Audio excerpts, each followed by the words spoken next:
महोदय कहते हैं कि पहले मेरी बात का आप जवाब दीजिए। मेरे यहाँ बोलने का क्रम मैं तय करूंगा।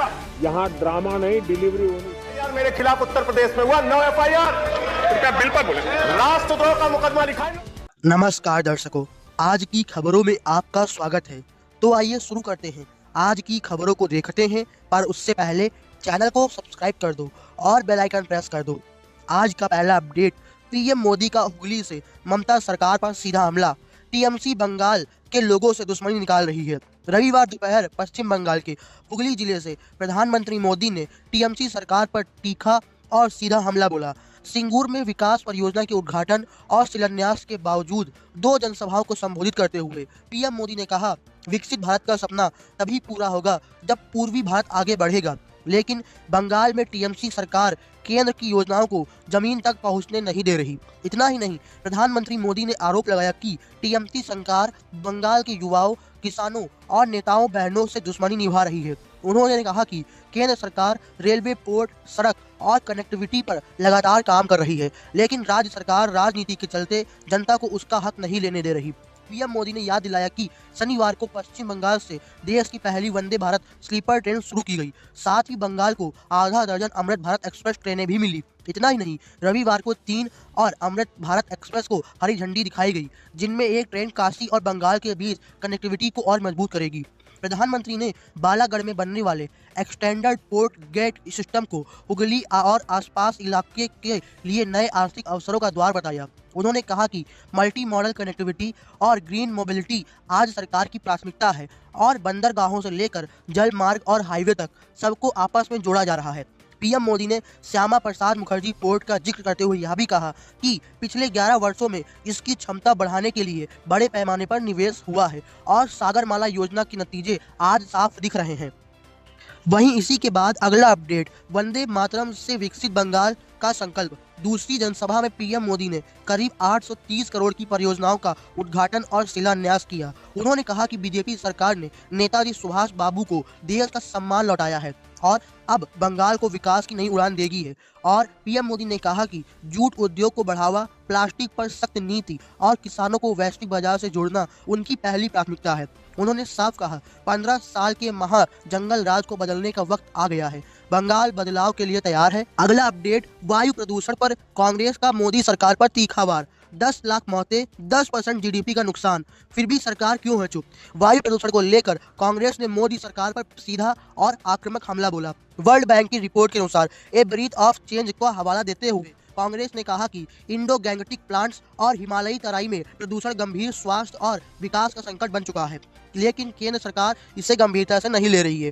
कांग्रेस महासचिव जयराम रमेश ने कहा कि हर साल करीब 10 लाख लोगों की मौत समय से पहले हो जाती है, जिसका मुख्य कारण प्रदूषण है और इससे जीडीपी को लगभग 10% का नुकसान उठाना पड़ रहा है। और इसके बावजूद सरकार न तो कोयला बिजली संयंत्रों पर सख्ती दिखा रही है और न ही पुराने प्रदूषण प्लांट्स को बंद कर रही है। कांग्रेस ने PM 2.5 पर फोकस, सख्त कानून और राष्ट्रीय स्वच्छ वायु कार्यक्रम का बजट बढ़ाने, बेहतर पब्लिक ट्रांसपोर्ट और कड़े इमिग्रेशन नियमों की मांग की है।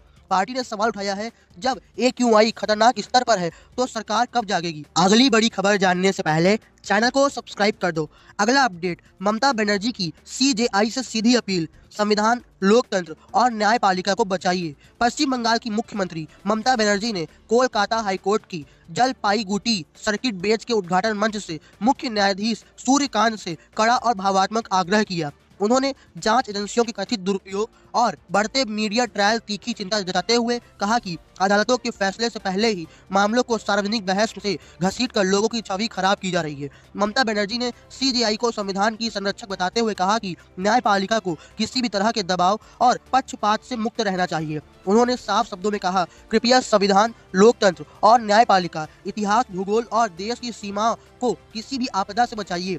और मुख्यमंत्री ने जांच एजेंसियों से अपील की कि वे नागरिक को जानबूझकर बदनाम न करें और जोर देकर कहा कि लड़ाई व्यक्तिगत नहीं बल्कि लोकतंत्र और संविधान की रक्षा की है। यह बयान ऐसे समय आया जब राज्य सरकार और ईडी के बीच तनाव जारी है और टीएमसी से जुड़े ठिकानों पर छापेमारी हो चुकी है। ममता बनर्जी ने यह भी गिनाया कि केंद्र से फंड न मिलने के बावजूद बंगाल सरकार ने 88 फास्ट ट्रैक कोर्ट बनाए हैं। जिन पर 1200 करोड़ रुपए से ज्यादा खर्च हुआ है। अगली बड़ी खबर, दिल्ली एनसीआर में घना कोहरा, हवा भी बनी जहरीली। दिल्ली एनसीआर में रविवार सुबह घना कोहरा छाया, जिससे इलाकों में विजिबिलिटी काफी कम हो गई। मौसम विभाग के मुताबिक 19 जनवरी को भी कोहरे का असर जारी रह सकता है। सुबह के समय हल्का सा घना कोहरा छाने की संभावना है। आईएमडी के अनुसार दिल्ली में अधिकतम तापमान 24 से 26 डिग्री सेल्सियस और न्यूनतम तापमान 7 से 9 डिग्री सेल्सियस के बीच रह सकता है। और कोहरे के साथ साथ प्रदूषण ने हालात और भी बिगाड़ दिए। कई इलाकों में AQI 500 के करीब दर्ज हुआ और आनंद विहार में AQI 474, अशोक विहार में 477 और चांदनी चौक में 480 रहा। कोहरे का असर पंजाब, यूपी, गुजरात, हरियाणा और बिहार में दिखने को मिला, जबकि पहाड़ी राज्यों में ठंड बरकरार है। ठंड, कोहरा और जहरीली हवा तीनों ने मिलकर उत्तर भारत में मुश्किलें और बढ़ा दी हैं। पहला अपडेट, व्हाट्सएप में आ रहे हैं नए privacy features. Cover photo, status और लिंक पर मिलेगा ज्यादा कंट्रोल। व्हाट्सएप यूजर्स के लिए जल्द ही कई नए प्राइवेसी और कंट्रोल फीचर्स रोल आउट होने वाले हैं। कंपनी फिलहाल इन्हें एंड्रॉयड और iOS बीटा वर्जन पर टेस्ट कर रही है और आने वाले दिनों में इन्हें स्टेबल वर्जन में जारी कर दिया जाएगा। नए फीचर्स में cover photo privacy control, smart link preview और स्टेटस प्राइवेसी इन्फो शामिल है। कवर फोटो फीचर्स के जरिए यूजर्स तय कर सकेंगे कि उनकी फोटो कौन देखे और कौन नहीं। वहीं iOS यूजर्स को बेहतर स्क्रिप्टर और इमोजी सजेशन भी मिलेगा। इसके अलावा स्टेटस प्राइवेसी इन्फो फीचर्स से यूजर्स हर स्टेटस पर लागू प्राइवेसी सेटिंग को दोबारा चेक और मैनेज कर सकेंगे। व्हाट्सएप का फोकस साफ है, यूजर्स को ज़्यादा प्राइवेसी, ज़्यादा ट्रांसपेरेंसी और ज़्यादा कंट्रोल देना है। अगला बड़ा अपडेट, ईरान में हालात बेकाबू, प्रदर्शन बना खूनी विद्रोही, 5000 मौतें, ट्रंप की चेतावनी, खाना में नई का पलटवार। ईरान में दिसंबर के अंत में से शुरू हुआ राष्ट्रव्यापी प्रदर्शन अब खतरनाक हिंसा में बदल चुका। 28 दिसंबर को आर्थिक बदहाली के विरोध से शुरू हुआ आंदोलन महज 2 हफ्तों में सत्ता परिवर्तन, धार्मिक शासन के अंत की मांग तक पहुंच चुका है। ईरानी अधिकारियों के मुताबिक अब तक कम से कम 5000 लोगों की मौतों की पुष्टि हुई, जिनमें से करीब 500 सुरक्षा बल के जवान शामिल हैं। यह 1980 की इस्लामिक क्रांति के बाद सबसे घातक अशांति मानी जा रही है। सरकार ने हिंसा के लिए आतंकवादी और हथियारबंद दंगाइयों को जिम्मेदार ठहराया है, जबकि अमेरिका के राष्ट्रपति डोनाल्ड ट्रंप ने कड़ी चेतावनी देते हुए कहा कि अगर हत्याएं और सामूहिक फांसी जारी रही तो अमेरिका का हस्तक्षेप जरूर होगा। ट्रंप ने दावा किया कि अंतर्राष्ट्रीय दबाव के बाद तेहरान के कुछ फांसी की कार्रवाई को रोका गया है। सुप्रीम लीडर अयतुल्ला अली खामेनेई ने कहा कि ईरान युद्ध नहीं चाहता, लेकिन दोषियों को सजा दी जाएगी। उन्होंने हिंसा के लिए अमेरिका और इजराइल को जिम्मेदार ठहराया है। मानवाधिकार संगठन HRANA के मुताबिक अब तक 3308 मौतों की पुष्टि हुई और 24,000 से ज्यादा लोग गिरफ्तार किए गए। सबसे ज्यादा हिंसा कुर्द बहुल उत्तर पश्चिमी इलाकों में देखने को मिली। सरकार की सख्ती के बावजूद फिलहाल प्रदर्शन धीमा पड़ा है, लेकिन इंटरनेट बैन के कारण जमीनी हालात साफ नहीं है। कुल मिलाकर ईरान गहरे आर्थिक और आंतरिक संकट में फंसा हुआ है और आगे का रास्ता बेहद अनिश्चित बना हुआ है। अगली बड़ी खबर, होली पर बिहार सरकार की बड़ी तैयारी, 15 फरवरी से 200 फेस्टिवल बसे, प्रवासियों को राहत। होली के त्योहारी सीजन में प्रवासियों को बिहारियों को राहत देने के लिए बिहार सरकार ने बड़ी पहल की। बिहार राज्य पथ परिवहन निगम ने 15 फरवरी से 15 मार्च तक करीब 200 अंतर्राज्यीय फेस्टिवल बसें चलाई हैं और इन बसों से एसी और नॉन एसी डीलक्स सुविधाएं होंगी और टिकट बुकिंग 1 फरवरी से ऑनलाइन शुरू की जाएगी। ये बसें दिल्ली, पंजाब, हरियाणा, यूपी, बंगाल और झारखंड के प्रमुख रूटों पर चलेंगी। सरकार किराए में विशेष छूट देने की भी तैयारी कर रही है। परिवहन मंत्री श्रवण कुमार ने कहा कि ट्रेनों में भारी भीड़ को देखते हुए यह कदम उठाया गया है ताकि लोग सुरक्षित, आरामदायक और समय पर अपने घर पहुंच सकें। आपको कैसी लगी ये न्यूज़, कमेंट में बताओ। वहीं अगला अपडेट, अंतर्राष्ट्रीय खबर को लेकर, ग्रीनलैंड पर ट्रंप का टैरिफ अटैक, अमेरिका यूरोप रिश्ते में तनाव। ग्रीनलैंड को लेकर अमेरिकी राष्ट्रपति डोनाल्ड ट्रंप ने अब नाटो के सहयोगी देशों पर भी दबाव बढ़ा दिया। ट्रंप ने यूरोप के 10 देशों में 10% टैरिफ लगा दिया और चेतावनी दी कि अगर ग्रीनलैंड पर डील नहीं हुई तो 1 जून से 25% टैरिफ लगा दिया जाएगा। इस कदम से अमेरिका और यूरोप के बीच तनाव तेजी से बढ़ गया है। विशेषज्ञों के अनुसार यह टैरिफ टकराव बढ़ा तो इसका असर व्यापार, उद्योग और ऊर्जा सप्लाई और वैश्विक अर्थव्यवस्था पर पड़ सकेगा। यूरोप पहले ही रूस पर प्रतिबंधों के बाद अमेरिका LNG और क्रूड ऑयल पर निर्भर है। ऐसे में रिश्तों में टकराव देखना तो एनर्जी कीमतों और महंगाई का बढ़ना हो सकता है। अर्थशास्त्रियों का यह कहना है कि अगर तनाव लंबा चला तो यूरोप की GDP पर 0.1 से 1% तक दबाव बढ़ सकता है और बैंकिंग सेक्टर में भी जोखिम बढ़ेगा। टैरिफ की जिद में आपस देश है Denmark, Norway, Sweden, France, Germany, Britain और नीदरलैंड और फिनलैंड जिन्होंने ग्रीनलैंड को अमेरिका को देने का विरोध किया। कुल मिलाकर ग्रीनलैंड की जंग अब टैरिफ वॉर में बदलने में दिख रही है। अगली बड़ी खबर राजनीति को लेकर। बीजेपी के नए राष्ट्रीय अध्यक्ष के चुनाव को लेकर सोमवार को पार्टी मुख्यालय में सियासी हलचल देखने को मिली। इस मौके पर पार्टी के लगभग सभी मुख्यमंत्री, राज्य इकाइयों के अध्यक्ष और वरिष्ठ नेता मौजूद रहे। न्यूज एजेंसी पीटीआई के मुताबिक नितिन नवीन का नामांकन इसी दिन दाखिल होगा और पार्टी सूत्रों का कहना है कि अगर निर्विरोध चुना जाना लगभग तय माना जा रहा है। प्रधानमंत्री मोदी और गृह मंत्री अमित शाह समेत शीर्ष नेतृत्व में नितिन नवीन की उम्मीदवारी को समर्थन दे दिया गया है और चुनाव कार्यक्रम के अनुसार दोपहर 2 बजे से 4 बजे तक नामांकन, इसके बाद जांच और नाम वापसी की प्रक्रिया पूरी की जाएगी। अगले दिन बीजेपी के नए राष्ट्रीय अध्यक्ष के नाम का ऐलान किया जाएगा और नितिन नवीन के चुने जाने के साथ ही वह बीजेपी के 12वें राष्ट्रीय अध्यक्ष बनेंगे, जिससे पार्टी नेतृत्व में नया अध्याय शुरू होगा। अगला अपडेट, देश के पूर्व मुख्य न्यायाधीश DY चंद्रचूड़ ने जमानत व्यवस्था पर बड़ा बयान देते हुए कहा, जयपुर साहित्य उत्सव में बातचीत के दौरान उन्होंने साफ कहा, दोष सिद्ध होने से पहले जमानत हर आरोपी का अधिकार होना चाहिए, क्योंकि भारतीय कानून की बुनियादी ही निर्दोष होने का अनुमान है। और वरिष्ठ पत्रकार वीर सांघवी के सवाल पर उमर खालिद मामले का जिक्र करते हुए पूर्व CJI ने कहा, अगर कोई व्यक्ति 5 या 7 साल तक जेल में बिताने के बाद बरी हो जाए तो उसके खोए हुए साल कभी लौटाए नहीं जा सकते। उन्होंने स्पष्ट किया कि जमानत केवल उन्हीं मामलों में रोक जानी चाहिए जहां आरोपी के दोबारा अपराध करने, सबूत से छेड़छाड़ करने या फरार होने की आशंका हो। चंद्रचूड़ ने यह भी कहा कि राष्ट्रीय सुरक्षा जैसे मामलों में अदालत को गहराई से जांच करनी चाहिए, लेकिन सामान्य मामलों में लोगों को सालों साल जेल में रखना न्याय के मूल सिद्धांतों के खिलाफ है। उन्होंने जिला और सत्र अदालतों द्वारा जमानत खारिज किए जाने को गंभीर चिंता का विषय बताया और कहा कि इसी वजह से ये मामला सुप्रीम कोर्ट तक पहुंचते हैं। पूर्व CJI ने भारतीय न्यायपालिका में देरी को सबसे बड़ी समस्या बताया और कहा कि जहां ट्रायल में देरी हो वहां जमानत मिलनी चाहिए। अपने कार्यकाल की उपलब्धि का जिक्र करते हुए उन्होंने महिलाओं को सशस्त्र बलों से स्थायी कमीशन, समलैंगिकता को अपराध की श्रेणी से बाहर करने और इलेक्टोरल बॉन्ड योजना को रद्द करने जैसे फैसलों को याद किया। उन्होंने न्यायपालिका को पारदर्शिता बढ़ाने के लिए जजों की नियुक्ति प्रक्रिया में सिविल सोसाइटी की भागीदारी का सुझाव दिया। साथ ही बताया कि सेवानिवृत्त के बाद वे किसी पद को स्वीकार नहीं कर रहे और निजी जीवन का आनंद ले रहे हैं। पूर्व CJI ने यह भी कहा कि वैवाहिक बलात्कार को अपराध न बनाना एक बड़ी कानूनी कमी है जिसे सुधारे जाने की जरूरत है। उन्होंने सुप्रीम कोर्ट की कार्रवाई में लाइव प्रसारण को अपने कार्यकाल का अहम कदम बताया, जो अब संविधान की 8वीं अनुसूची में शामिल सभी भारतीयों को भारतीय भाषा में उपलब्ध है।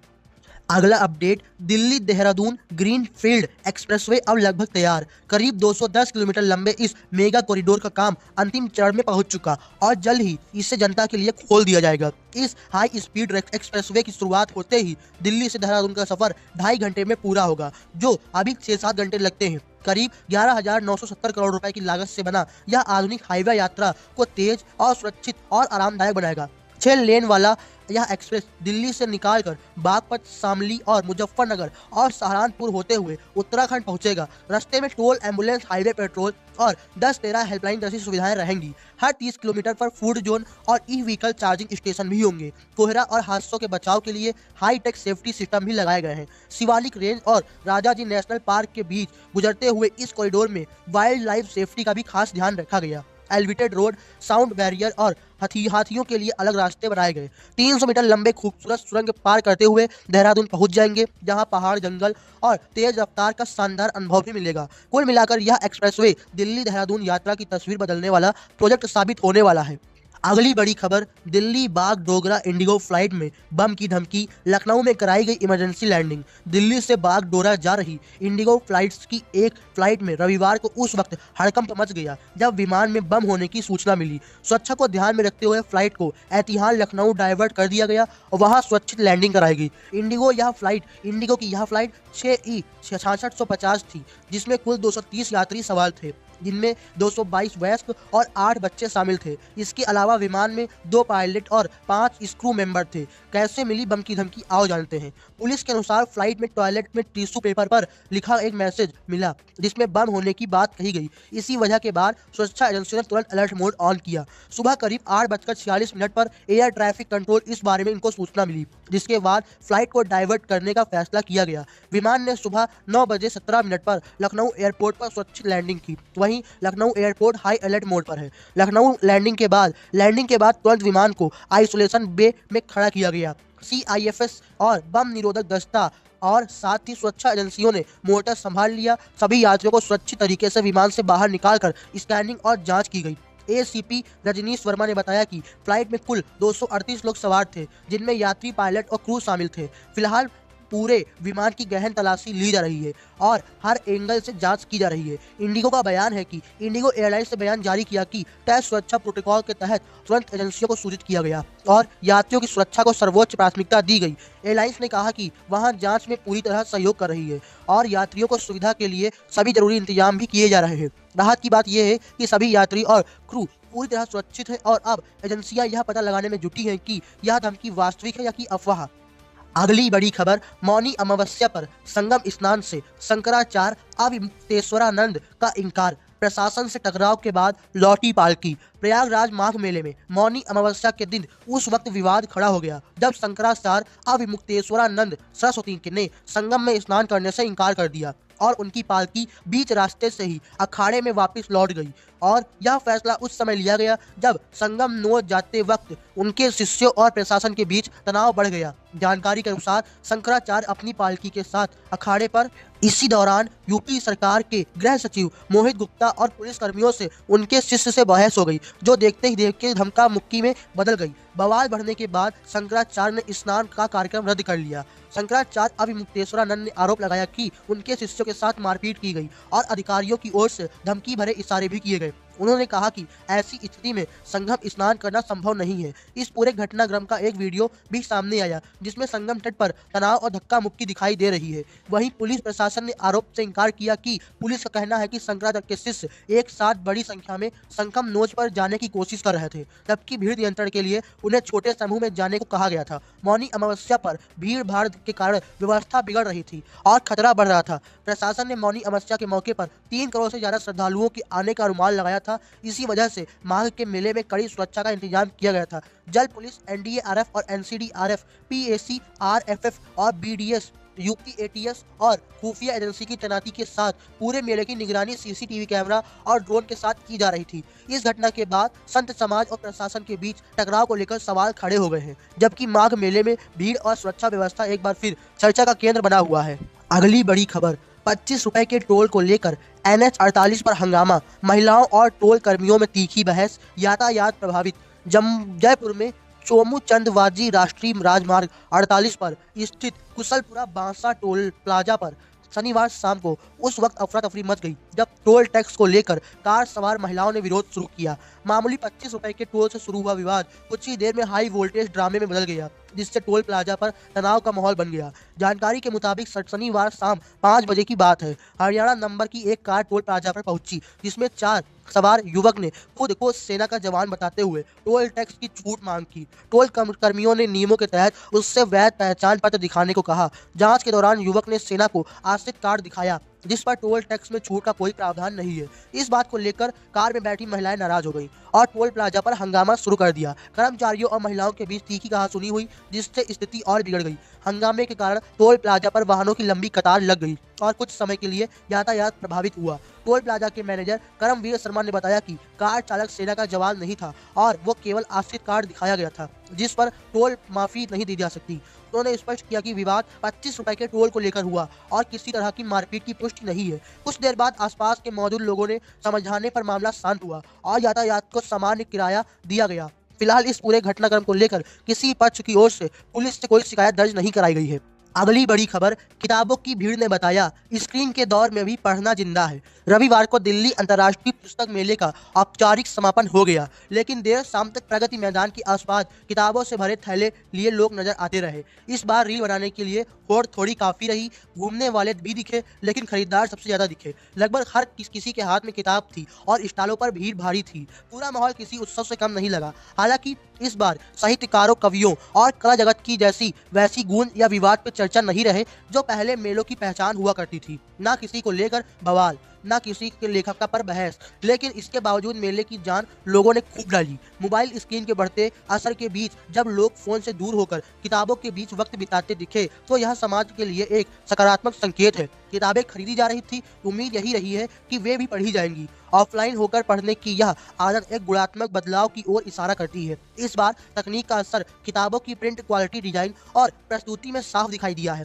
नए प्रकाशक मजबूती से उभरे और पाठकों को आकर्षित करते दिखे, जिससे पुरानी जमी दुकानों में हलचल और स्वस्थ प्रतिस्पर्धा नजर आई, जो पाठकों के लिए अच्छी खबर है। मेले में विचारधाराओं की रंगशाला भी देखने को मिली। धार्मिक पुस्तकों पर भरमार के साथ दक्षिणापंथी प्रकाशकों पर मौजूदगी ज्यादा प्रभावी रही, लेकिन अन्य विचारधाराएं भी उतनी ही मजबूती से मौजूद रही। लाल, हरे और केसरिया रंगों में लिपटी किताबें अपने पूरे विचार पे पूरे आत्मविश्वास के साथ कहती नजर आई। सबसे खास और ध्यान खींचने वाला हिस्सा बच्चों की किताबों का हॉल रहा। यहाँ बच्चों के लिए तैयार की गई पढ़ने और सीखने सामग्री अंतर्राष्ट्रीय स्तर पर दिखी। रचनात्मक, वैज्ञानिक और ऑफ स्क्रीन सीखने के विकल्प पर गंभीर काम नजर आया, और जो इस बात का संकेत दे रही है कि एआई के दौर में भी इंसान कल्पना और रचनात्मक बच्चों की शिक्षा की ओर दिशा दे रही है। कुल मिलाकर यह पुस्तक मेला बिना शोर शराबे के यह कह गया कि पढ़ने की संस्कृति खत्म नहीं हुई है और वह बस नए रूप में नई ऊर्जा के साथ आगे बढ़ रही है।